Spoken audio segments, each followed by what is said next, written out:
गंजाम रे पुणी आतंक खेलाइला झाड़ाबांती रे दुई जनक मृत्यु होईछि। सानखेमुंडी ब्लॉक टी गोविंदपुर पंचायत दामपुर गाँव में झाड़ाबांती रे दुई जनक मृत्यु होईछि। एथिसह जने गुरुतर अछंती। गुरुतर को ब्रह्मपुर एमकेसीजी मेडिकल रे भर्ती करा जाईछि।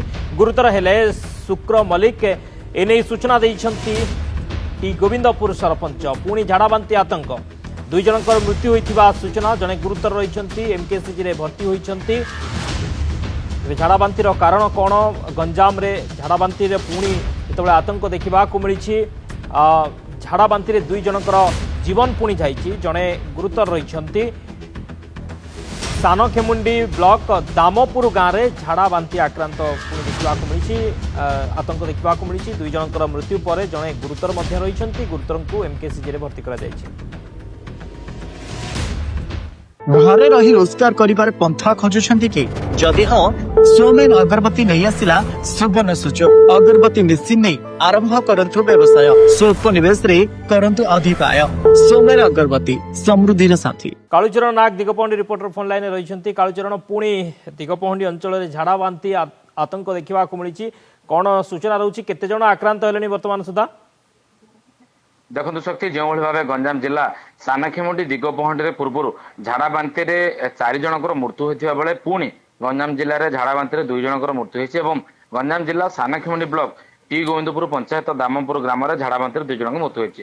तेरे दुई जन वृद्ध रही बेले जड़े गुरुतर गुरुतर जन को ब्रह्मपुर एमकेसीजी मेडिकल को स्थानांतर कर गुरुतर जनक होती शुक्र मल्लिक बोली जहाँ सूचना देती टी गोविंदपुर पंचायत सरपंच सूचना देते। तब देखा पूर्व जो देखा गंजाम जिले में जो रही सानखेमुंडी block Digapahandi block Chikiti block और पात्रपुर ब्लॉक रे जो भाव झाड़ाबांती आक्रांत देखा मिलता।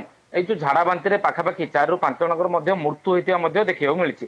ତେବେ ସରକାର ପକ୍ଷରୁ ପ୍ରଶାସନ ପକ୍ଷରୁ ଯେଉଁଭଳି ଭାବେ ଯୋଉଠି ମୃତ୍ୟୁ ହେଉଛି ସେଠି ଯଦି ଦେଖିବା ଯୋଉ 5 ଜଣଙ୍କର ମୃତ୍ୟୁ ହୋଇଥିଲା ସେ ମୃତକଙ୍କ ଗାଁରେ ପହଞ୍ଚି ପ୍ରଶାସନ ପକ୍ଷରୁ ସଚେତନତା କରାଯାଇଥିଲା। କିନ୍ତୁ ଯୋଉଠି ଆକ୍ରାନ୍ତଙ୍କ ସଂଖ୍ୟା ବଢିଥିଲା ସେଠି ପ୍ରଶାସନ ପହଞ୍ଚି ନଥିଲା। ଯଦି ଦେଖିବା ଜିଲ୍ଲା ସ୍ୱାସ୍ଥ୍ୟ ବିଭାଗ କଥା ଦେଖିବା ସ୍ୱାସ୍ଥ୍ୟ ବିଭାଗ ପକ୍ଷରୁ ଗୋଟେ ଟିମ୍ ମୃତକଙ୍କ ଗାଁରେ ପହଞ୍ଚିଲେ କିନ୍ତୁ ମୃତ କୋଉଥିପାଇଁ ହେଇଥିଲେ କିନ୍ତୁ ବର୍ତ୍ତମାନ ପର୍ଯ୍ୟନ୍ତ सूचना देना केवल लोक प्रशासन को देखाणिया करने प्रशासन एवं स्वास्थ्य विभाग देखाणिया करने से घटनास्थल में पहुंची जो गाँ रही गाँव में केवल जो मृत रही सानखेमुंडी दुई जनकर मृत्यु होता बेले दिगपहंडी ब्लॉक रे 3 जनकर मृत्यु होता। 5 जनक मृत्यु पर चिकिटी ब्लॉक रे 3 जन और पात्रपुर ब्लॉक रे 8 जन आक्रांत होते।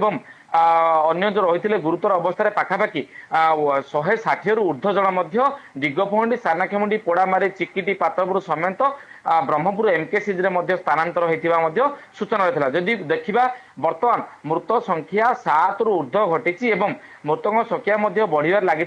जिला प्रशासन जिला स्वास्थ्य विभाग संपूर्ण भाव विफल रही। संपूर्ण भाव कौन जो स्वास्थ्यकर्मी रही स्वास्थ्यकर्मी मानक कौन सूचना देना। जो देखा सानखेमुंडी 2 मृत्यु होती दिगपहंडी 3 मृत्यु होते। बर्तमान सानखेमुंडी पुणी 2 जनकर मृत्यु होती। देखा उपांत अंचल रही पुणी सानखेमुंडी 2 जनकर मृत्यु होती झाड़ाबांती जड़े गुरुतर रही। बहुत बहुत धन्यवाद कालुचरण समस्त सूचना।